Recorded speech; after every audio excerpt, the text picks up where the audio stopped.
Video को like and subscribe करेंगे तो आपको सारे वीडियोस क्रम वाइज मिलते रहेंगे। यहाँ पे दिया गया है प्रॉपर्टीज़ ऑफ मल्टीप्लिकेशंस। मैंने एक वीडियो में प्रॉपर्टीज़ ऑफ एडिशन दिया है और दूसरे वीडियो में प्रॉपर्टीज़ ऑफ सब्सट्रैक्शन दिया गया है, और ये थर्ड वीडियो है प्रॉपर्टीज़ ऑफ मल्टीप्लिकेशन की।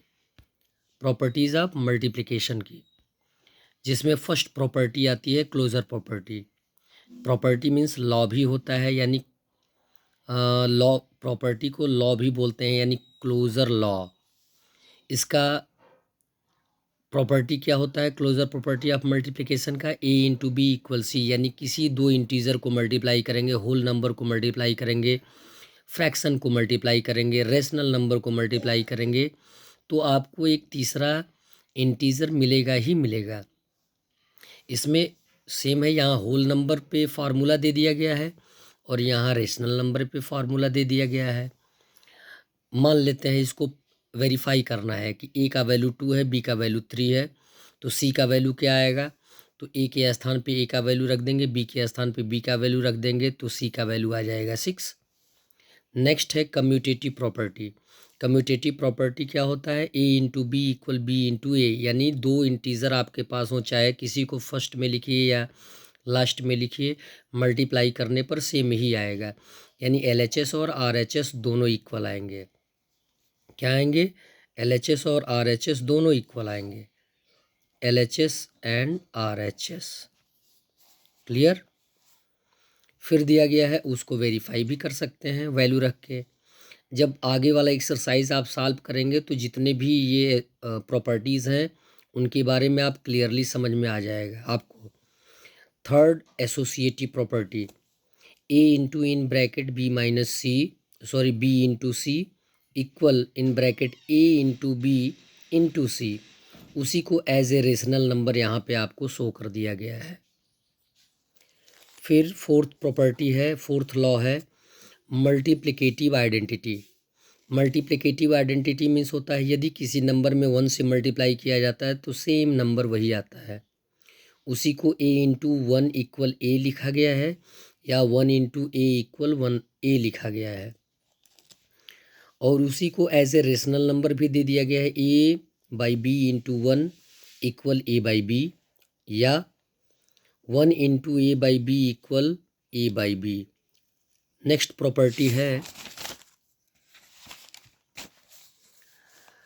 Multiplicative inverse. Multiplicative inverse, multiplicative inverse means ये होता है कि जब किसी नंबर में उसके नेगेटिव या किसी इनवर्स यानी उल्टे विलोम, इनवर्स क्या कह सकते हैं? विलोम, विलोम से मल्टीप्लाई करते हैं तो वैल्यू 1 आता है। 1 क्या कहलाता है? मल्टीप्लिकेटिव इनवर्स कहलाता है। क्लियर? अगला एक्सरसाइज आप सॉल्व करेंगे तो इसके बारे में आपको क्लियरिटी मिल जाएगी, या आप यदि कमेंट करते हैं तो आपको मैं दोबारा इसको वेरीफाई करके भी बता दूंगा। नेक्स्ट प्रॉपर्टी है distributive property of multiplication over addition. जैसे ओवर एडिशन में क्या दिया गया? A into in bracket B plus C, यानी ए से बी और सी दोनों में मल्टीप्लाई करते हैं अलग अलग, और उसके बाद ऐड कर देते हैं, वही टर्म रहेगा, प्रक्रिया वही रहेगी, मेथड वही रहेगा, equal A into B plus A into C. A common है, वही सेम पैटर्न जो है as A rational number form में दे दिया गया है। फिर नेक्स्ट है distributive property of multiplication over subtraction, यानी माइनस के टर्म में दिया गया है, यानी ए कॉमन है तो ए का पहले बी में मल्टीप्लाई होगा, फिर उसके बाद ए का सी में मल्टीप्लाई होगा, फिर माइनस कर दिया जाएगा, वही टर्म दिया गया है। A into in bracket B minus C equal in bracket A into B minus in bracket A into C, वही टर्म आपको एज ए रेशनल नंबर में दे दिया गया है।